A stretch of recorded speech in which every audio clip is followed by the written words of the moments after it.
The war had been long. The soldiers were exhausted, their bodies battered, their spirits worn thin.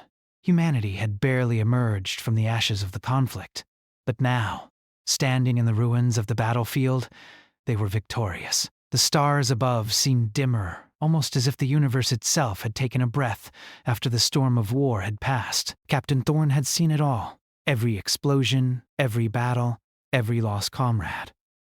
Now, as the last of the alien forces retreated, Thorne stood on a hill overlooking the debris of the battlefield.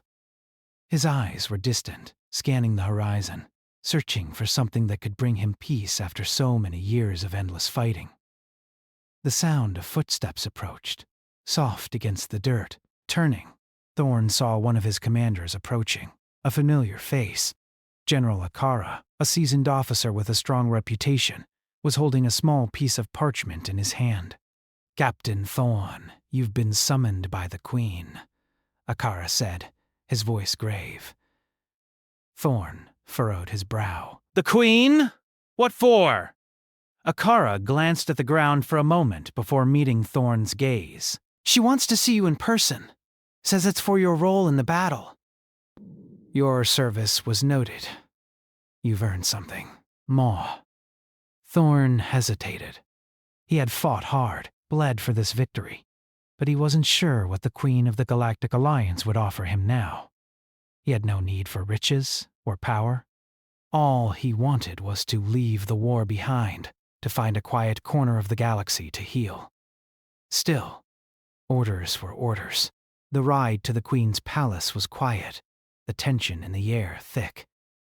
The Queen's palace was an architectural marvel, built from a combination of alien technologies and human ingenuity. It stood tall, reaching into the sky like a monument to the power of both species.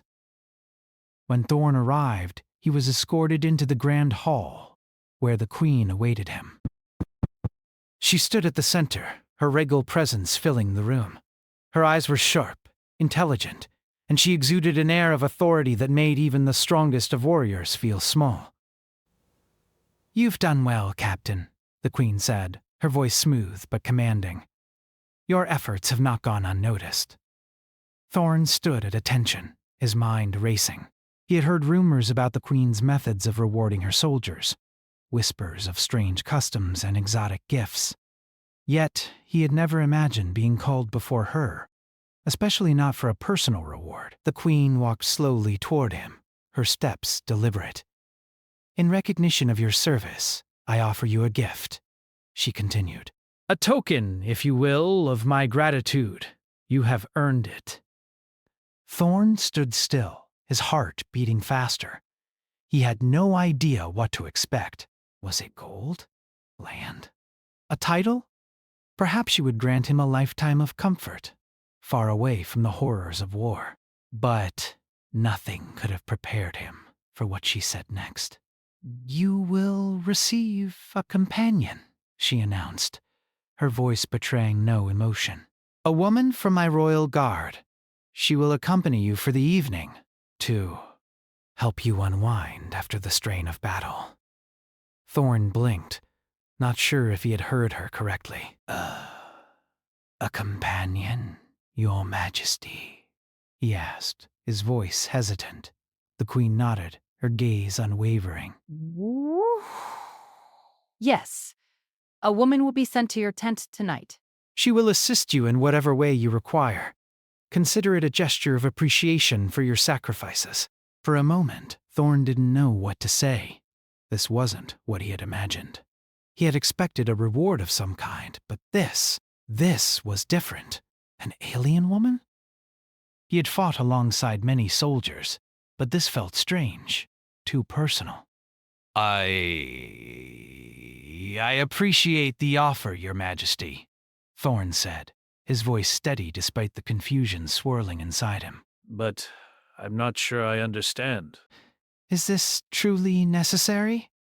The Queen's lips curled into a faint smile. "Sometimes soldiers are given more than just medals and honor. Sometimes they are given comfort. You've earned it." Before he could protest further, she turned away and gestured to her attendants. Prepare him for the evening. The woman will arrive shortly. Wysit, Thorn was left standing there, bewildered. As he was escorted out of the grand hall, his mind raced. A companion?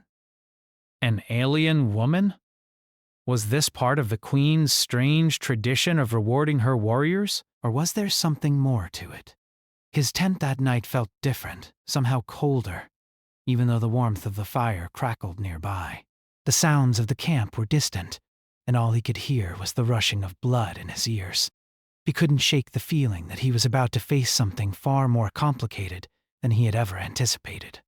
The minutes dragged on, and just when Thorn thought he could sit in silence a moment longer, he heard the soft sound of footsteps approaching his tent.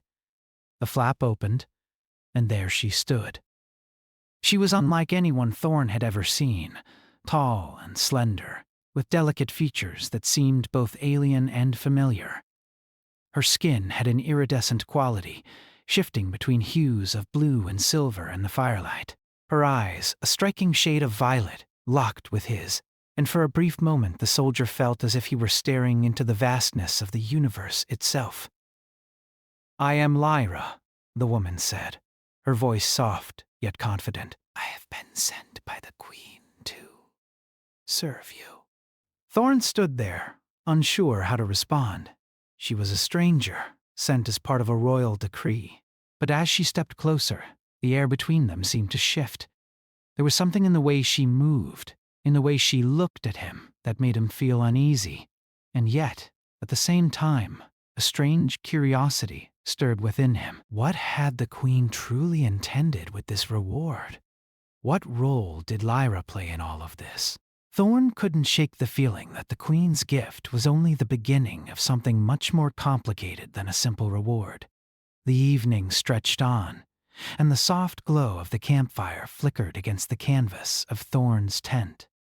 Lyra stood silently by the entrance, her eyes still fixed on him, waiting for him to make the next move. The air between them was heavy, filled with a strange tension that neither of them could ignore.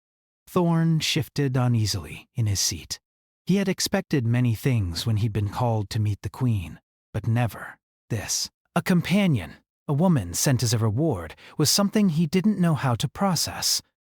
He had heard of the Queen's unorthodox ways of showing gratitude to her soldiers, but this was a different level. He had fought alongside men and women, both human and alien, and never once had he felt like a prize to be claimed. Lyra, however, seemed unfazed. She stood tall, her posture straight and proud. Her iridescent skin shimmered in the firelight, her features delicate yet strong. Her violet eyes, so unlike any human's, observed him with a quiet curiosity. There was an intensity in them, as if she were studying him, understanding him in ways he couldn't yet comprehend. Finally, after what seemed like an eternity, Thorn cleared his throat, unsure of how to begin. I wasn't expecting this," he said, his voice steady but unsure. "I didn't know what to expect, honestly." Lyra nodded, her expression unreadable. The Queen's ways may seem strange to those who do not know them, but it is her way of honoring you, of acknowledging your bravery. It is the reward she deems fit. Thorn didn't know what to say to that. He had fought for survival, not for recognition. Now, to be offered something so personal, something so intimate, it made him feel uncomfortable, as if he were being treated like an object. But Lyra's presence seemed to fill the room in a way that was impossible to ignore. "I didn't ask for this," Thorn finally said, his voice quieter now. "I don't need comfort. Not like this." Lyra's eyes softened, and she took a step closer. "It is not my place to question the Queen's choices," she said, her voice calm and measured. "But my purpose here is simple, to offer you what you need, as the Queen has commanded. If you need rest, peace, or even understanding, I am here to provide it." Thorn's gaze flickered toward the ground, unsure of how to respond. He had never been good with words, especially when it came to matters of the heart. He wasn't one to open up to others, Not after everything he had seen in the war. His heart had hardened over the years, and now it felt like something was being asked of him that he wasn't sure he could give. Yet, as he looked back up at her, he couldn't deny the strange pull he felt. Lyra was a mystery, a being from another world. Yet in some ways, she seemed more real than anyone he had ever known. There was no mask, no hidden agenda. She was simply there. "Tell me about yourself," Thorn said suddenly, the question spilling out before he could stop it. Where are you from? What is your life like? Lyra blinked, surprised by the question, but she didn't hesitate to answer. "I am from a distant world, far from here," she began. "My people, the Zalrin, are an ancient race, known for our wisdom and strength.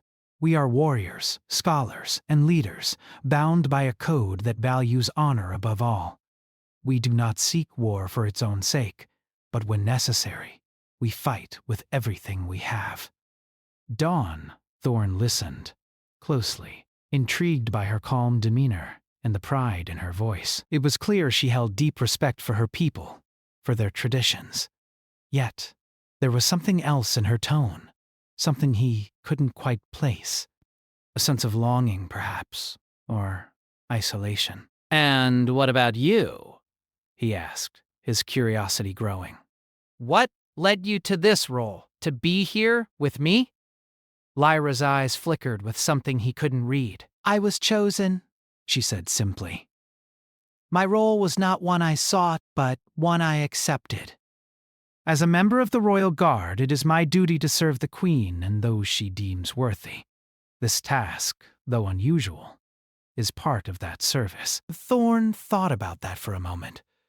The idea of being chosen for something so intimate, so personal, seemed almost alien to him. In his world, choices were rarely made for people. Life was about survival, about making your own way. Yet Lyra's words carried a weight he couldn't dismiss. She wasn't here by her own desire, but out of duty, much like he had fought in the war, out of duty, not out of choice. "You don't have to do this," Thorn said quietly, his gaze steady on hers. "If you don't want to, if this isn't what you chose, you don't have to stay."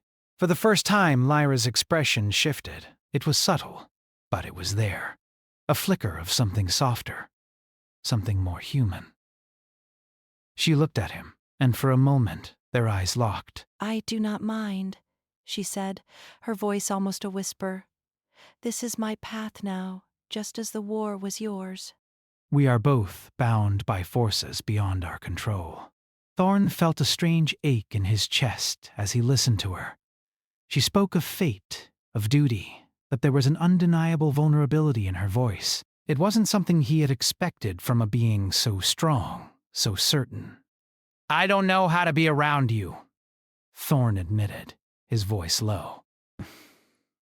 "I've never been good with people. After everything, after the war, I don't know how to be with anyone anymore." Lyra's gaze softened, and she stepped forward, closing the distance between them. "It is not something you must know all at once," she said gently. "Sometimes it is enough simply to be present, to listen, to feel the weight of the moment." The Thorn nodded, the words sinking deep into his heart. For a long moment, neither of them spoke. The silence between them was thick, but not uncomfortable. It was the kind of silence that felt like something unspoken, something shared, but not fully understood. Lyra moved to the fire, her movements graceful as she knelt beside it. She looked back at him, her eyes reflecting the flames. "We have both seen things," she said softly. "Things that make it hard to trust, to let others in." "But that does not mean we must be alone forever." Thorn didn't know how to respond to that. The weight of her words hung in the air, heavy with meaning. Could he ever truly let go of the walls he had built around himself? Could he trust again after everything that had happened? But as he sat there, watching her, Something inside him shifted. The war had taken so much from him, his comrades, his innocence, his peace. Yet in Lyra's quiet presence, he felt something he hadn't felt in years, the possibility of healing. Days passed, and the strange, uneasy tension that had hung between Thorn and Lyra began to shift, ever so slightly. It wasn't as if everything suddenly changed, but little by little, they both started to adjust to their new reality. Thorn still wasn't sure how to feel about Lyra's presence, but there was a calmness in the way she moved, in the way she spoke, that made him feel less like an outsider in his own skin. It was a strange thing, this quiet connection they shared, and the soldier found himself thinking about it when he should have been focusing on other things. He had never been one to bond easily with anyone. He'd spent most of his life fighting, moving from one battle to the next, never allowing himself the luxury of getting close to anyone. In war, people died, and letting yourself care about others only made the pain of loss that much harder to bear. He had learned that lesson the hard way. But now, with Lyra, it was different. The things that used to seem impossible, like trusting someone again, or letting himself relax even for a moment, didn't feel as difficult as they once had. He hadn't planned for this. He hadn't expected to be in this position, sitting across from her each evening, sharing food, silence, and quiet conversations about things that had nothing to do with the war. It was like a small piece of normalcy had slipped into his life, and although he fought it at first, now it almost felt right. Lyra, for her part, remained as composed as always, but there was something softer in her gaze whenever she looked at him. She didn't push him, didn't try to force him to open up, or talk about things he wasn't ready to discuss. She simply listened when he spoke, and more often than not, she simply sat with him in silence, offering the rare comfort of someone who understood the unspoken. It wasn't until the morning after one particularly quiet evening that things began to change more visibly. Thorn had just woken up, the sun barely cresting the horizon, casting a soft golden light over the camp. The sounds of soldiers moving about their duties filled the air, but in his tent there was only silence, save for the soft breathing of Lyra, who had fallen asleep on the small cot near the fire. Thorn stared at her for a moment. There was something peaceful about the way she slept, her posture relaxed, her face free of the tension that had marked their initial meetings. It was as if, in sleep, she had shed the burden of duty and simply allowed herself to rest. He couldn't help but feel a sense of protectiveness over her, something he hadn't expected to feel. She wasn't just an alien woman sent to serve a purpose. She was something more. She was a person, with hopes, fears, and desires of her own, things he hadn't taken the time to think about until now. He stood slowly, careful not to wake her, and stepped outside. The cold air of the morning was refreshing, clearing his mind and allowing him a moment of clarity. He had been running from his emotions for so long, focusing only on the next mission, the next fight, the next war. But now, with the war behind him, with Lyra in his life, it felt like everything he had buried was starting to surface. And for the first time in a long time, it wasn't as overwhelming as he had expected. Later that day, after the camp had settled into its routine, Thorn found himself seeking out Lyra. She was standing by the edge of the camp, her eyes fixed on the horizon, her expression contemplative. "Lyra," he said, his voice unsure but filled with something he couldn't quite name.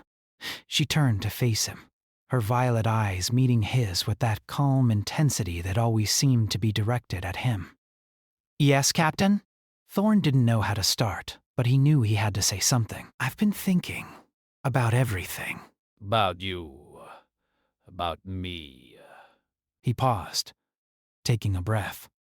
"This situation, it's not what I expected. But I'm not sure I know how to deal with it."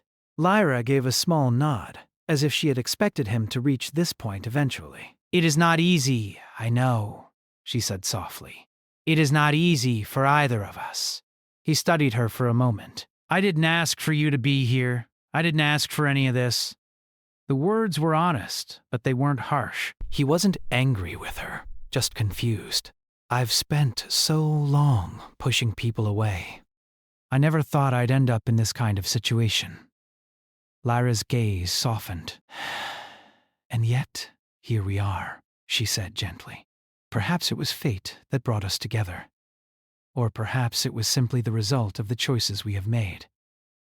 Thorn frowned, not fully understanding. You're saying this is meant to be? Lyra shook her head, her expression calm. I do not know what is meant to be.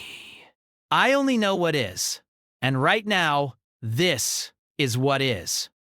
It is a path that we are both walking, whether we wish it or not. The simplicity of her words struck him. She wasn't asking him to change, to become someone else. She was only asking him to accept the present, to understand that there was something valuable in the connection they were building, even if it wasn't exactly what either of them had expected.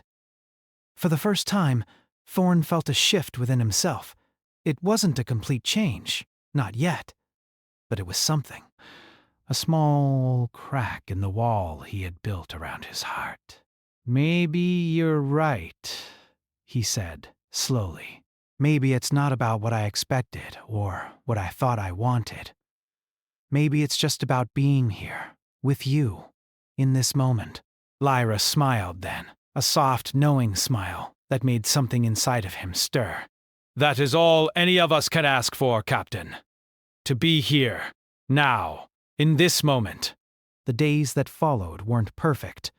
There were still moments of awkwardness, still times when Thorn felt like an outsider in his own emotions. But those moments grew fewer, and the bond between him and Lyra deepened. Slowly, he began to trust her more, to rely on her presence in ways he hadn't allowed himself to do with anyone in a long time.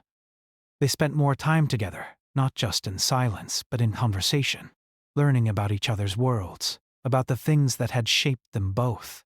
Lyra spoke of her home, of her people, their traditions, and their unyielding sense of honor.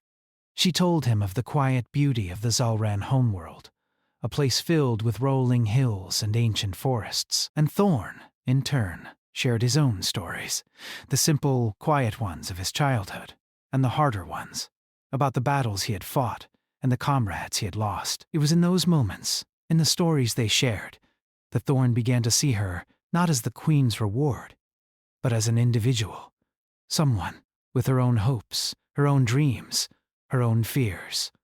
And in that realization, he found something he hadn't known he was searching for, a connection. The walls inside him, the ones he had built so carefully to protect himself, started to crumble. Not all at once, but little by little, the weight of his past seemed to lighten. Lyra had a way of making him feel understood, without ever pushing him to reveal more than he was ready to share. She gave him the space to be himself, but also the encouragement to open up when he was ready. The days continued to pass in a strange new rhythm, one that neither Thorn nor Lyra could predict. Their time together had become a blend of quiet conversations, shared meals, and long moments of understanding. Something had shifted, something neither of them had expected when they first met. An invisible thread had woven them together, something more than just the Queen's decree. It was not love, not yet, but it was a bond. And for the first time in a long while, Thorn found himself wondering if it was enough. He had come to trust Lyra more than he ever thought possible. She had proven herself not just as a companion, but as someone who understood the weight of his past. She didn't ask for more than he was willing to give, but her quiet strength and steady presence made him feel things he hadn't allowed himself to feel in years. But even as their bond deepened, Thorn couldn't shake the nagging question that had been in the back of his mind since the Queen had sent Lyra to him. Why? Why had the Queen chosen to reward him in this way? Why not a medal, or land, or some other form of recognition? What had this gesture truly meant? And what, if anything, did the Queen expect in return? It wasn't until a quiet evening, as the stars began to twinkle above and the camp settled into a peaceful silence, that the answer began to reveal itself. Thorn was sitting outside his tent, leaning against the cool metal of his helmet, when Lyra approached. She seemed distant, her usual calm demeanor tinged with something darker, something that hinted at a deeper conflict. For the first time in weeks, she didn't seem entirely at ease. Lyra! Thorn called, standing to greet her. What's wrong? She paused for a moment, her violet eyes reflecting the flickering light of the fire. Then she stepped closer, her face unreadable. I need to speak with you, she said, her voice quiet but steady. Thorn's heart skipped a beat. Of course, he replied, his voice low. What's on your mind? Lyra looked at him for a long moment, as if weighing something heavy in her thoughts. I am not just here to offer you companionship, Captain, she said at last, her voice breaking the silence. I was sent here by the Queen for a purpose. Thorn felt a chill run down his spine, as if the air itself had thickened. He had suspected as much, but hearing the words out loud felt different. A purpose, he repeated, his voice barely above a whisper. What purpose? Lyra's gaze softened, but there was a quiet sadness in her eyes. The Queen seeks to unite our people, she said, her words heavy with meaning. The human race and the Zalran. She believes that the future of our worlds depends on forging strong bonds between us. And she chose you, Captain, as the key to that future. Thorn blinked, his mind racing to catch up with her words. But I'm just a soldier, he said slowly. I've fought, I've bled for my people, but I don't know anything about uniting worlds, about diplomacy. Lyra nodded, her expression never wavering. You are more than just a soldier. You are a symbol of humanity's strength, of what we can achieve when we work together. The Queen believes that through you, through this bond between us, we can pave the way for a lasting peace. That is why she sent me. Thorn took a step back, his thoughts swirling. He had never imagined that he, a soldier who had only ever known the horrors of war, would be thrust into something so monumental. The idea that the Queen saw him as a symbol felt surreal, as though he were being asked to carry the weight of the entire galaxy on his shoulders. But why me? Thorn asked, his voice tinged with disbelief. Why not someone else? Why send you to me? Lyra hesitated, then spoke with a quiet honesty that caught him off guard. Because you understand loss, she said. Because you understand sacrifice. You have seen the cost of war, just as I have. And that is why the Queen believes you are the one who can bridge the gap between us. Thorn swallowed hard, the weight of her words sinking deep into him. He had never seen himself as a leader, never thought of himself as someone who could bring about peace. He was just a man who had survived a war, a man who had watched his friends die, a man who had carried the scars of battle for too long. How could he possibly be the key to something as grand as peace between two species?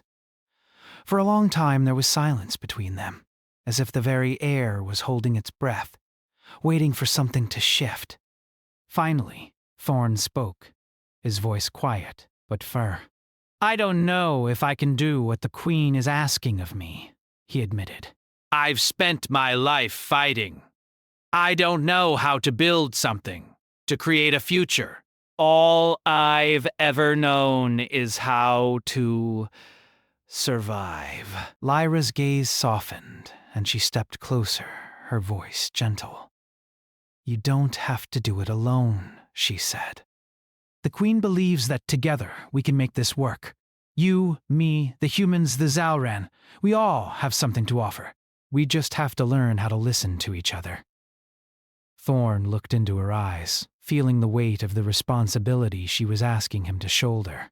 It was more than just a bond between two people. It was the potential to change the future, to shape the course of history. He didn't know if he was ready for that, but one thing was certain. Lyra was right. He didn't have to do it alone. She was here, with him. And together, they might just have a chance to make it work. I don't know if I can change the future, Thorn said slowly. But I'll try. I'll do whatever I can. Lyra smiled then, a smile that reached her eyes and made something inside him stir. That is all anyone can ask for. And in that moment, as the stars shone down on them both, Thorn realized something he hadn't fully understood before. This wasn't just about him, or about the Queen's plans, or even about war and peace. It was about people, about the choices they made, the connections they formed, and the future they could build together. As the night went on, the sounds of the camp settled into a peaceful quiet.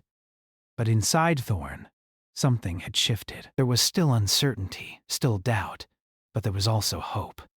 A hope that maybe, just maybe, he wasn't as alone in this as he had thought.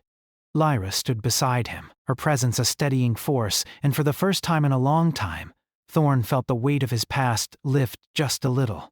It wouldn't be easy, and the path ahead was unclear, but he wasn't afraid anymore. They would walk it together. And that, he realized, was a step toward something better,